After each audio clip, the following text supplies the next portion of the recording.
A Christmas Carol by Charles Dickens. Preface. I have endeavored, in this ghostly little book, to raise the ghost of an idea, which shall not put my readers out of humor with themselves, with each other, with the season, or with me. May it haunt their houses pleasantly, and no one wish to lay it. Their faithful friend and servant, C.D.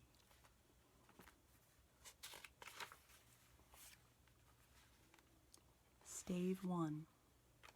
Marley's Ghost. Marley was dead, to begin with. There is no doubt whatever about that. The register of his burial was signed by the clergyman, the clerk, the undertaker, and the chief mourner. Scrooge signed it, and Scrooge's name was good upon change for anything he chose to put his hand to. Old Marley was as dead as a doornail. Mind, I don't mean to say that I know, of my own knowledge, what there is particularly dead about a doornail. I might have been inclined, myself, to regard a coffin nail as the deadest piece of ironmongery in the trade. But the wisdom of our ancestors is in the simile, and my unhallowed hands shall not disturb it, or the country's done for. You will therefore permit me to repeat, emphatically, that Marley was as dead as a doornail. Scrooge knew he was dead? Of course he did. How could it be otherwise? Scrooge and he were partners for I don't know how many years. Scrooge was his sole executor, his sole administrator, his sole assign, his sole residuary legatee, his sole friend, and sole mourner. And even Scrooge was not so dreadfully cut up by the sad event, but that he was an excellent man of business on the very day of the funeral, and solemnized it with an undoubted bargain. The mention of Marley's funeral brings me back to the point I started from. There is no doubt that Marley was dead. This must be distinctly understood, or nothing wonderful can come of the story I am going to relate. If we were not perfectly convinced that Hamlet's father died before the play began, there would be nothing more remarkable in his taking a stroll at night in an easterly wind upon his own ramparts than there would be in any other middle-aged gentleman rashly turning out after dark in a breezy spot, say St. Paul's churchyard, for instance, literally to astonish his son's weak mind. Scrooge never painted out old Marley's name. There it stood, years afterwards, above the warehouse door, Scrooge and Marley. The firm was known as Scrooge and Marley. Sometimes people new to the business called Scrooge Scrooge, and sometimes Marley, but he answered to both names. It was all the same to him. Oh, but he was a tight-fisted hand at the grindstone, Scrooge. A squeezing, wrenching, grasping, scraping, clutching, covetous old sinner. Hard and sharp as flint, from which no steel had ever struck out generous fire. Secret and self-contained, and solitary as an oyster. The cold within him froze his old features, nipped his pointed nose, shriveled his cheek, stiffened his gait, made his eyes red, his thin lips blue, and spoke out shrewdly in his grating voice. A frosty rime was on his head, and on his eyebrows, and his wiry chin. He carried his own low temperature always about with him. He iced his office in the dog days, and didn't thaw it 1 degree at Christmas. External heat and cold had little influence on Scrooge. No warmth could warm, nor wintry weather chill him. No wind that blew was bitterer than he.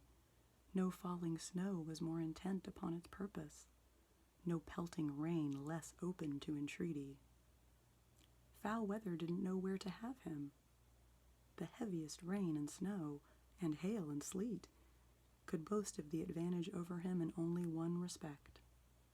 They often came down handsomely, and Scrooge never did.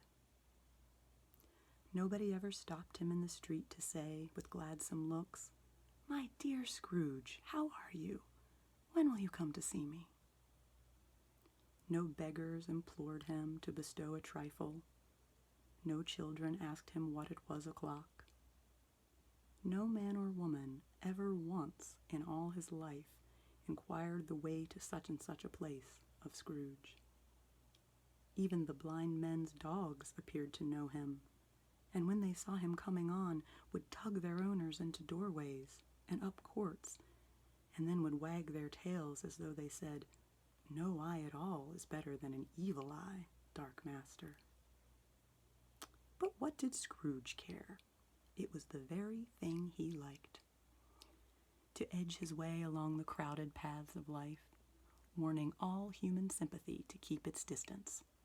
That was what the knowing ones called nuts to Scrooge.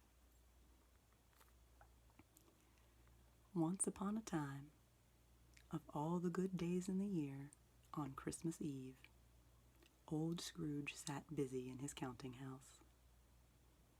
It was cold, bleak, biting weather, foggy withal, and he could hear the people in the court outside go wheezing up and down, beating their hands upon their breasts and stamping their feet upon the pavement stones to warm them. The city clocks had only just gone 3, but it was quite dark already. It had not been light all day, and candles were flaring in the windows of the neighboring offices like ruddy smears upon the palpable brown air. The fog came pouring in at every chink and keyhole, and was so dense without that although the court was of the narrowest, the houses opposite were mere phantoms. To see the dingy cloud come drooping down, obscuring everything, one might have thought that nature lived hard by and was brewing on a large scale. The door of Scrooge's counting house was open, that he might keep his eye upon his clerk, who, in a dismal little cell beyond, a sort of tank, was copying letters. Scrooge had a very small fire, but the clerk's fire was so very much smaller that it looked like one coal. But he couldn't replenish it, for Scrooge kept the coal box in his own room, and so surely as the clerk came in with the shovel, the master predicted that it would be necessary for them to part. Wherefore the clerk put on his white comforter and tried to warm himself at the candle, in which effort, not being a man of a strong imagination, he failed. "A Merry Christmas, Uncle! God save you!" cried a cheerful voice. It was the voice of Scrooge's nephew, who came upon him so quickly that this was his first intimation of his approach. "Bah!" said Scrooge. "Humbug!" He had so heated himself with rapid walking in the fog and frost, this nephew of Scrooge's, that he was all in a glow. His face was ruddy and handsome, his eyes sparkled, and his breath smoked again. "Christmas a humbug, Uncle," said Scrooge's nephew. "You don't mean that, I am sure." "I do," said Scrooge. "Merry Christmas! What right have you to be merry? What reason have you to be merry? You're poor enough." "Come then," returned the nephew gaily. "What right have you to be dismal? What reason have you to be morose? You're rich enough." Scrooge, having no better answer ready on the spur of the moment, said "Bah!" again, and followed it up with "humbug." "Don't be cross, Uncle," said the nephew. "What else can I be?" returned the uncle, "when I live in such a world of fools as this? Merry Christmas! Out upon Merry Christmas! What's Christmas time to you but a time for paying bills without money? A time for finding yourself a year older but not an hour richer? A time for balancing your books and having every item in 'em through a round dozen of months presented dead against you? If I could work my will," said Scrooge indignantly, "every idiot who goes about with Merry Christmas on his lips should be boiled in his own pudding and buried with a stake of holly through his heart. He should." "Uncle!" pleaded the nephew. "Nephew," returned the uncle sternly, "keep Christmas in your own way, and let me keep it in mine." "Keep it?" repeated Scrooge's nephew. "But you don't keep it." "Let me leave it alone, then," said Scrooge. "Much good may it do you. Much good it has ever done you." "There are many things from which I might have derived good, by which I have not profited, I dare say," returned the nephew, "Christmas among the rest. But I am sure I have always thought of Christmas time, when it has come round, apart from the veneration due to its sacred name and origin, if anything belonging to it can be apart from that, as a good time, a kind, forgiving, charitable, pleasant time, the only time I know of in the long calendar of the year, when men and women seem by one consent to open their shut-up hearts freely, and to think of people below them as if they really were fellow passengers to the grave, and not another race of creatures bound on other journeys. And therefore, uncle, though it has never put a scrap of gold or silver in my pocket, I believe that it has done me good, and will do me good, and I say, God bless it." The clerk in the tank involuntarily applauded. Becoming immediately sensible of the impropriety, he poked the fire, and extinguished the last frail spark forever. "Let me hear another sound from you," said Scrooge, "and you'll keep your Christmas by losing your situation. You're quite a powerful speaker, sir," he added, turning to his nephew. "I wonder you don't go into Parliament." "Don't be angry, uncle. Come, dine with us tomorrow." Scrooge said that he would see him. Yes, indeed, he did. He went the whole length of the expression, and said that he would see him in that extremity first. "But why?" cried Scrooge's nephew. "Why?" "Why did you get married?" said Scrooge. "Because I fell in love." "Because you fell in love?" growled Scrooge, as if that were the only one thing in the world more ridiculous than a Merry Christmas. "Good afternoon."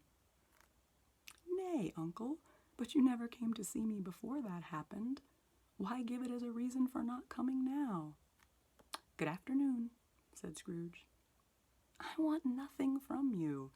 I ask nothing of you. Why cannot we be friends?" "Good afternoon," said Scrooge. "I am sorry, with all my heart, to find you so resolute. We have never had any quarrel to which I have been a party. But I have made the trial in homage to Christmas, and I'll keep my Christmas humor to the last. So a Merry Christmas, uncle." "Good afternoon," said Scrooge. "And a Happy New Year." "Good afternoon," said Scrooge. His nephew left the room without an angry word, notwithstanding. He stopped at the outer door to bestow the greetings of the season upon the clerk, who, cold as he was warmer than Scrooge, for he returned them cordially. "There's another fellow," muttered Scrooge, who overheard them. "My clerk, with 15 shillings a week and a wife and family, talking about a Merry Christmas. I'll retire to Bedlam." This lunatic, in letting Scrooge's nephew out, had let 2 other people in. They were portly gentlemen, pleasant to behold, and now stood with their hats off in Scrooge's office. They had books and papers in their hands, and bowed to him. Scrooge and Marley's, I believe, said one of the gentlemen, referring to his list. Have I the pleasure of addressing Mr. Scrooge or Mr. Marley? Mr. Marley has been dead these 7 years, Scrooge replied. He died 7 years ago this very night. We have no doubt his liberality is well represented by his surviving partner, said the gentleman, presenting his credentials. It certainly was, for they had been two kindred spirits. At the ominous word liberality, Scrooge frowned and shook his head and handed the credentials back.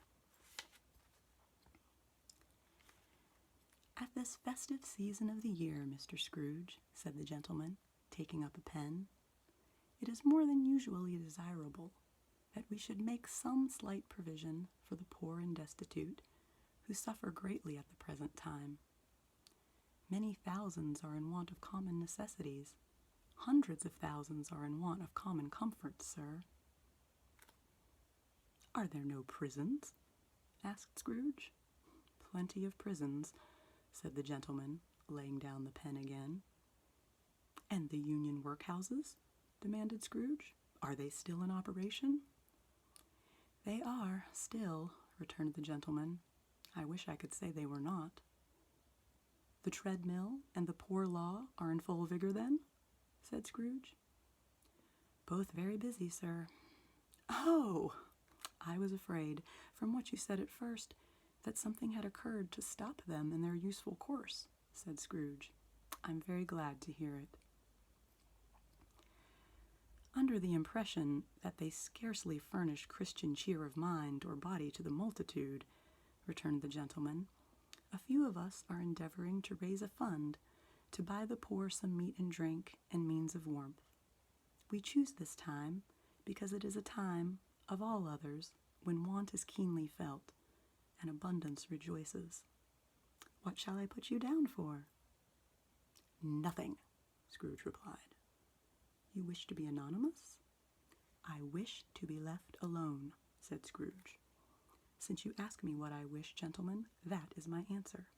I don't make merry myself at Christmas, and I can't afford to make idle people merry. I help to support the establishments I have mentioned. They cost enough, and those who are badly off must go there. Many can't go there, and many would rather die. If they would rather die, said Scrooge, they had better do it and decrease the surplus population. Besides, excuse me, I don't know that. But you might know it, observed the gentleman. It's not my business, Scrooge returned. It's enough for a man to understand his own business and not to interfere with other people's. Mine occupies me constantly. Good afternoon, gentlemen. Seeing clearly that it would be useless to pursue their point, the gentleman withdrew. Scrooge resumed his labors with an improved opinion of himself, and in a better temper than was usual with him.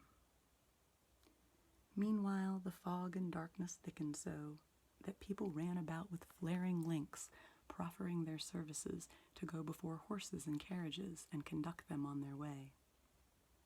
The ancient tower of a church, whose gruff old bell was always peeping slyly down at Scrooge out of a Gothic window in the wall, became invisible, and struck the hours and quarters in the clouds with tremulous vibrations afterwards, as if its teeth were chattering in its frozen head up there. The cold became intense. In the main street, at the corner of the court, some laborers were repairing the gas pipes and had lighted a great fire in a brazier, round which a party of ragged men and boys were gathered, warming their hands and winking their eyes before the blaze in rapture. The water plug being left in solitude, its overflowings sullenly congealed and turned to misanthropic ice. The brightness of the shops, where holly sprigs and berries crackled in the lamp heat of the windows, made pale faces ruddy as they passed. Poulterers' and grocers' trades became a splendid joke, a glorious pageant with which it was next to impossible to believe that such dull principles as bargain and sale had anything to do. the Lord Mayor, in the stronghold of the mighty mansion house, gave orders to his 50 cooks and butlers to keep Christmas as a Lord Mayor's household should. And even the little tailor, whom he had fined 5 shillings on the previous Monday for being drunk and bloodthirsty in the streets, stirred up tomorrow's pudding in his garret while his lean wife and the baby sallied out to buy the beef. Foggier yet, and colder. Piercing, searching, biting cold. If the good St. Dunstan had but nipped the evil spirit's nose with a touch of such weather as that, instead of using his familiar weapons, then indeed he would have roared to lusty purpose. The owner of one scant young nose, gnawed and mumbled by the hungry cold as bones are gnawed by dogs, stooped down at Scrooge's keyhole to regale him with a Christmas carol. But at the first sound of "God bless you, merry gentlemen, may nothing you dismay," Scrooge seized the ruler with such an energy of action that the singer fled in terror, leaving the keyhole to the fog and even more congenial frost. At length, the hour of shutting up the counting-house arrived. With an ill will, Scrooge dismounted from his stool and tacitly admitted the fact to the expectant clerk in the tank, who instantly snuffed his candle out and put on his hat. "You'll want all day tomorrow, I suppose," said Scrooge. "If quite convenient, sir." "It's not convenient," said Scrooge, "and it's not fair. If I was to stop half a crown for it, you'd think yourself ill-used, I'll be bound." The clerk smiled faintly. "And yet," said Scrooge, "you don't think me ill-used when I pay a day's wages for no work." The clerk observed that it was only once a year. "A poor excuse for picking a man's pocket every 25th of December," said Scrooge, buttoning his great coat to the chin. "But I suppose you must have the whole day. Be here all the earlier next morning." The clerk promised that he would, and Scrooge walked out with a growl. The office was closed in a twinkling, and the clerk, with the long ends of his white comforter dangling below his waist, for he boasted no great coat, went down a slide on Cornhill at the end of a lane of boys 20 times in honor of its being Christmas Eve, and then ran home to Camden Town as hard as he could pelt to play at Blind Man's Bluff. Scrooge took his melancholy dinner in his usual melancholy tavern, and having read all the newspapers and beguiled the rest of the evening with his banker's book, went home to bed. He lived in chambers which had once belonged to his deceased partner.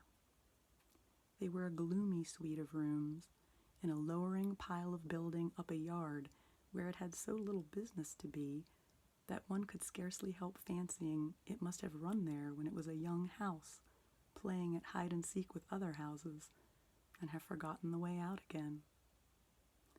It was old enough now, and dreary enough, for nobody lived in it but Scrooge, the other rooms being all let out as offices. The yard was so dark that even Scrooge, who knew its every stone, was fain to grope with his hands.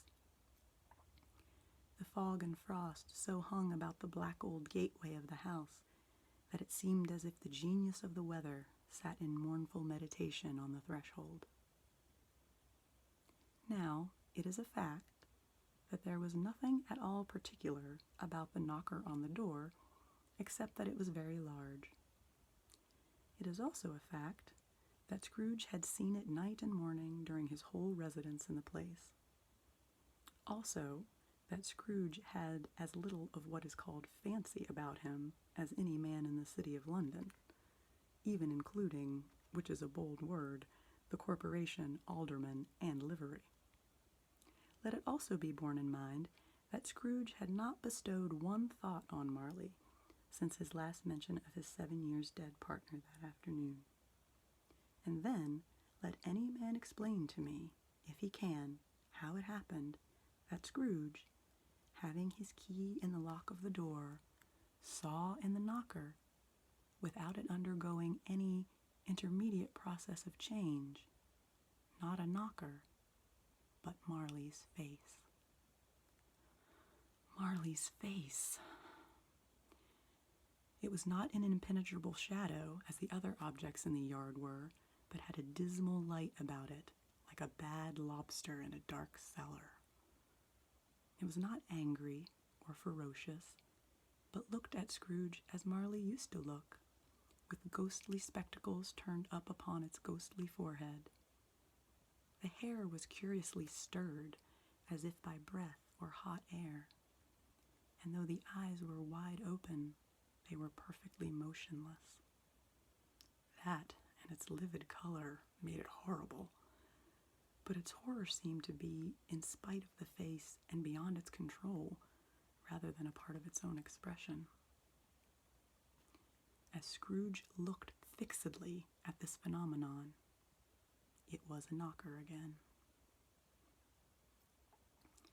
To say that he was not startled, or that his blood was not conscious of a terrible sensation to which it had been a stranger from infancy, would be untrue.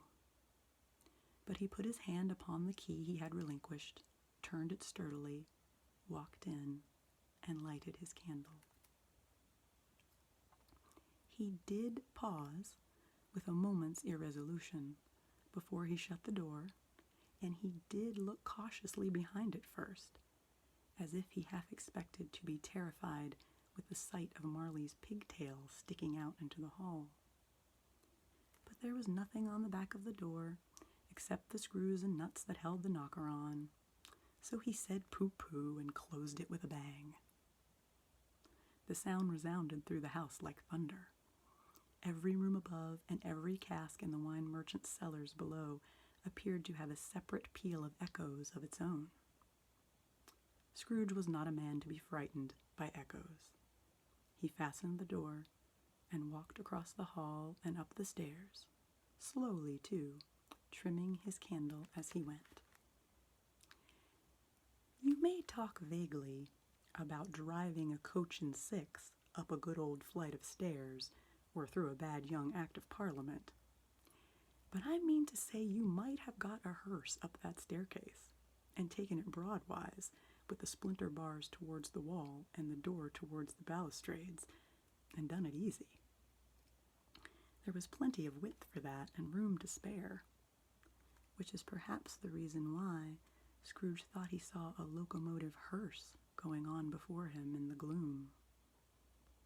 Half a dozen gas lamps out on the street wouldn't have lighted the entry too well, so you may suppose that it was pretty dark with Scrooge's dip. Up Scrooge went, not caring a button for that. Darkness is cheap, and Scrooge liked it. But before he shut his heavy door, he walked through his rooms to see that all was right. He had just enough recollection of the face to desire to do that. Sitting room, bedroom, lumber room, all as they should be. Nobody under the table, nobody under the sofa. A small fire in the grate. Spoon and basin ready, and the little saucepan of gruel, Scrooge had a cold in his head, upon the hob. Nobody under the bed, nobody in the closet, nobody in his dressing gown, which was hanging up in a suspicious attitude against the wall. Lumber room as usual, old fire guard, old shoes, 2 fish baskets, washing stand on 3 legs, and a poker. Quite satisfied, he closed his door and locked himself in. Double locked himself in, which was not his custom.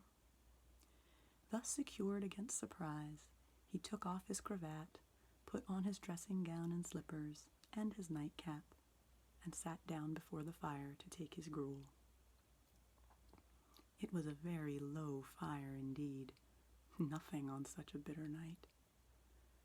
He was obliged to sit close to it and brood over it before he could extract the least sensation of warmth from such a handful of fuel. The fireplace was an old one, built by some Dutch merchant long ago, and paved all round with quaint Dutch tiles designed to illustrate the scriptures. There were Cains and Abels, Pharaoh's daughters, queens of Sheba, angelic messengers descending through the air on clouds like featherbeds, Abrahams, Belshazzars, apostles putting off to sea in butter boats, hundreds of figures to attract his thoughts. And yet that face of Marley, 7 years dead, came like the ancient prophet's rod and swallowed up the whole. If each smooth tile had been a blank at first, with power to shape some picture on its surface from the disjointed fragments of his thoughts, there would have been a copy of old Marley's head on every one. "Humbug," said Scrooge, and walked across the room. After several turns, he sat back down again. As he threw his head back in the chair, his glance happened to rest upon a bell, a disused bell that hung in the room and communicated for some purpose now forgotten with a chamber in the highest story of the building. It was with great astonishment and with a strange, inexplicable dread that as he looked, he saw this bell begin to swing. It swung so softly at the outset that it scarcely made a sound. But soon it rang out loudly, and so did every bell in the house. This might have lasted half a minute, or a minute, but it seemed an hour. The bells ceased as they had begun, together. They were succeeded by a clanking noise deep down below, as if some person were dragging a heavy chain over the casks in the wine merchant's cellar. Scrooge then remembered to have heard that ghosts in haunted houses were described as dragging chains. The cellar door flew open with a booming sound, and then he heard the noise much louder, and the floors below, then coming up the stairs, then coming straight towards his door. "It's humbug still," said Scrooge. "I won't believe it." His color changed, though, when without a pause it came on through the heavy door and passed into the room before his eyes. Upon its coming in, the dying flame leapt up as though it cried, "I know him, Marley's ghost," and fell again. The same face, the very same. Marley in his pigtail, usual waistcoat, tights, and boots, the tassels on the latter bristling like his pigtail and his coat skirts and the hair upon his head. The chain he drew was clasped about his middle.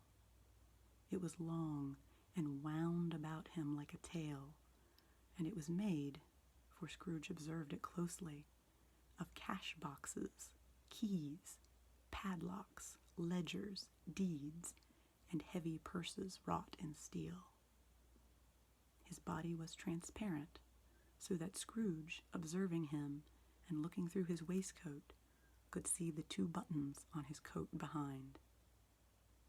Scrooge had often heard it said that Marley had no bowels, but he had never believed it until now. No, nor did he believe it even now, though he looked the phantom through and through and saw it standing before him, though he felt the chilling influence of its death-cold eyes and marked the very texture of the folded kerchief bound about its head and chin, which wrapper he had not observed before, he was still incredulous and fought against his senses. "How now?" said Scrooge, caustic and cold as ever. "What do you want with me?" "Much." Marley's voice, no doubt about it. "Who are you?" "Ask me who I was." "Who were you, then?" said Scrooge, raising his voice. "You're particular for a shade." He was going to say, "to a shade," but substituted this as more appropriate. "In life, I was your partner, Jacob Marley." Can you sit down?" asked Scrooge, looking doubtfully at him. "I can." "Do it, then." Scrooge asked the question because he didn't know whether a ghost so transparent might find himself in a condition to take a chair, and felt that in the event of it being impossible, it might involve the necessity of an embarrassing explanation. But the ghost sat down on the opposite side of the fireplace, as if he were quite used to it. "You don't believe in me," observed the ghost. "I don't," said Scrooge. "What evidence would you have of my reality beyond that of your senses?" "I don't know," said Scrooge. "Why do you doubt your senses?" "Because," said Scrooge, "a little thing affects them. A slight disorder of the stomach makes them cheats. You may be an undigested bit of beef, a blot of mustard, a crumb of cheese, a fragment of an underdone potato. There's more of gravy than of grave about you, whatever you are." Scrooge was not much in the habit of cracking jokes, nor did he feel in his heart by any means waggish then. The truth is that he tried to be smart as a means of distracting his own attention and keeping down his terror, for the specter's voice disturbed the very marrow in his bones. To sit, staring at those fixed, glazed eyes in silence for a moment, would play, Scrooge felt, the very deuce with him. There was something very awful, too, in the specter's being provided with an infernal atmosphere of its own. Scrooge could not feel it himself, but this was clearly the case, for though the ghost sat perfectly motionless, its hair and skirts and tassels were still agitated as by the hot vapor from an oven. "You see this toothpick?" said Scrooge, returning quickly to the charge for the reason just assigned, and wishing, though it were only for a second, to divert the vision's stony gaze from his own. "I do," replied the ghost. "You are not looking at it," said Scrooge. "But I see it," said the ghost, notwithstanding. "Well," returned Scrooge, "I have but to swallow this, and be for the rest of my days persecuted by a legion of goblins, all of my own creation. Humbug, I tell you, humbug!" At this the spirit raised a frightful cry, and shook its chains with such a dismal and appalling noise that Scrooge held on tight to his chair to save himself from falling in a swoon. But how much greater was his horror when the phantom, taking off the bandage round its head as if it were too warm to wear indoors, its lower jaw dropped down upon its breast. Scrooge fell upon his knees and clasped his hands before his face. "Mercy," he said, "dreadful apparition, why do you trouble me?" "Man of the worldly mind," replied the ghost, "do you believe in me or not?" "I do," said Scrooge. "I must. But why do spirits walk the earth, and why do they come to me?" "It is required of every man," the ghost returned, "that the spirit within him should walk abroad among his fellow men, and travel far and wide, and if that spirit goes not forth in life, it is condemned to do so after death. It is doomed to wander through the world, oh, woe is me, and witness what it cannot share, but might have shared on earth, and turn to happiness." Again the spectre raised a cry, and shook its chain, and wrung its shadowy hands. You are fettered," said Scrooge, trembling. "Tell me, why?" "I wear the chain I forged in life," replied the ghost. "I made it link by link, and yard by yard. I girded it on of my own free will, and of my own free will I wore it. Is its pattern strange to you?" Scrooge trembled more and more. "Or would you know," pursued the ghost, "the weight and length of the strong coil you bear yourself? It was full, as heavy, and as long as this 7 Christmas Eves ago. You have labored on it since. It is a ponderous chain."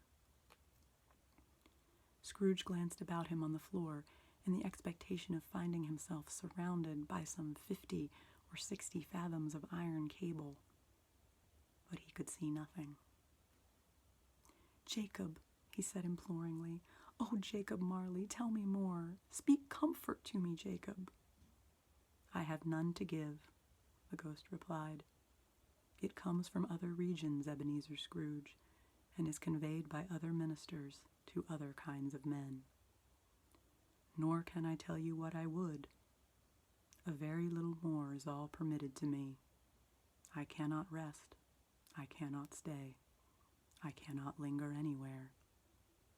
My spirit never walked beyond our counting house. Mark me, in life my spirit never roved beyond the narrow limits of our money-changing hole, and weary journeys lie before me."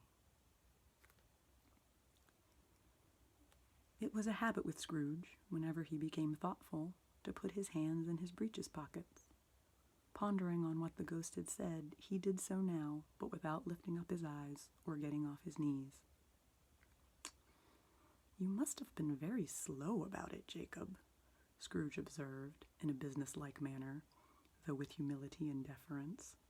"Slow?" repeated the ghost. 7 years dead," mused Scrooge, "and traveling all the time?" "The whole time," said the ghost. "No rest, no peace, incessant torture of remorse." "You travel fast?" said Scrooge. "On the wings of the wind," replied the ghost. "You might have got over a great quantity of ground in 7 years," said Scrooge. The ghost, on hearing this, set up another cry and clanked its chains so hideously in the dead silence of the night that the ward would have been justified in indicting it for a nuisance. "Oh, captive, bound, and double-ironed," cried the phantom, "not to know that ages of incessant labor by immortal creatures, for this earth must pass into eternity before the good of which it is susceptible is all developed. Not to know that any Christian spirit working kindly in its little sphere, whatever it may be, will find its mortal life too short for its vast means of usefulness. Not to know that no space of regret can make amends for one life's opportunities misused. Yet such was I. Oh, such was I." But you were always a good man of business, Jacob," faltered Scrooge, who now began to apply this to himself. "Business?" cried the ghost, wringing his hands again. "Mankind was my business. The common welfare was my business. Charity, mercy, forbearance, and benevolence were all my business. The dealings of my trade were but a drop of water in the comprehensive ocean of my business." It held up its chain at arm's length, as if that were the cause of all its unavailing grief, and flung it heavily upon the ground again. "At this time of the rolling year," the spectre said, "I suffer most. Why did I walk through crowds of fellow beings with my eyes turned down, and never raise them to that blessed star which led the wise men to a poor abode? Were there no poor homes to which its light would have conducted me?" Scrooge was very much dismayed to hear the spectre going on at this rate, and began to quake exceedingly. "Hear me," cried the ghost. "My time is nearly gone." "I will," said Scrooge, "but don't be hard upon me. Don't be flowery, Jacob, pray." "How it is that I appear before you in a shape that you can see, I may not tell. I have sat invisible beside you many and many a day." It was not an agreeable idea. Scrooge shivered and wiped the perspiration from his brow. "That is no light part of my penance," pursued the ghost. "I am here tonight to warn you that you have yet a chance and hope of escaping my fate, a chance and hope of my procuring Ebenezer." "You were always a good friend to me," said Scrooge. "Thank ye." "You will be haunted," resumed the ghost, "by 3 spirits." Scrooge's countenance fell almost as low as the ghost's had done. Is that the chance and hope you mentioned, Jacob?" he demanded in a faltering voice. "It is." I think I'd rather not," said Scrooge. "Without their visits," said the ghost, "you cannot hope to shun the path I tread. Expect the first tomorrow when the bell tolls 1. "Couldn't I take 'em all at once and have it over, Jacob?" hinted Scrooge. "Expect the second on the next night at the same hour. The third upon the next night when the last stroke of 12 has ceased to vibrate. Look to see me no more, and look that, for your own sake, you remember what has passed between us."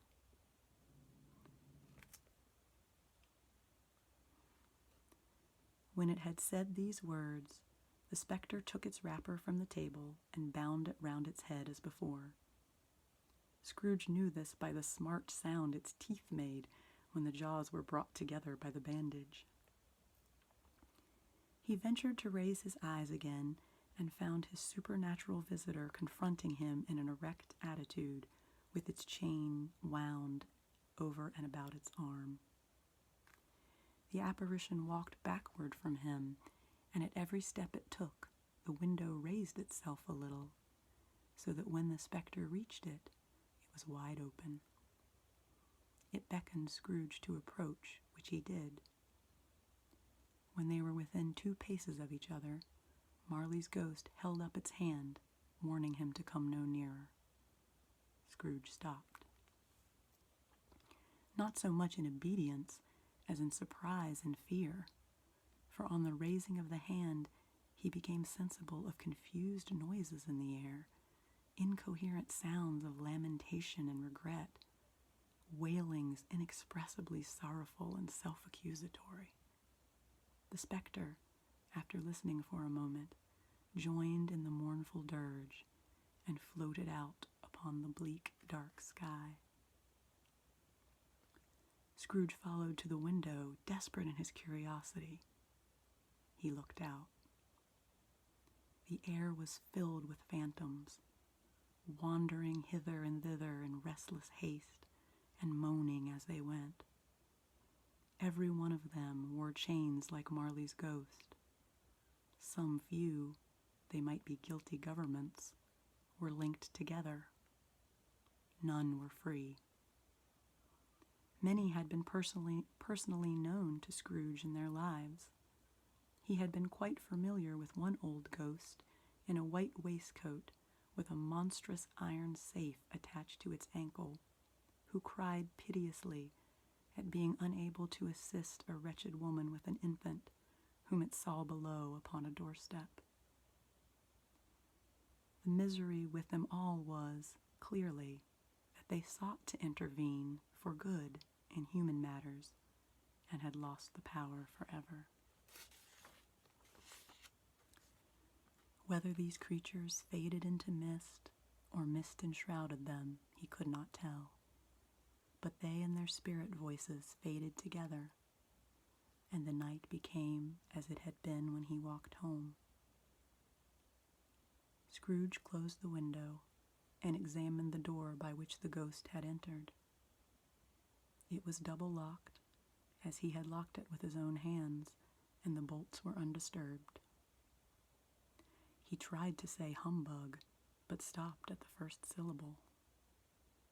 And being, from the emotion he had undergone, or the fatigues of the day, or his glimpse of the invisible world, or the dull conversation of the ghost, or the lateness of the hour, much in need of repose, went straight to bed without undressing, and fell asleep upon the instant.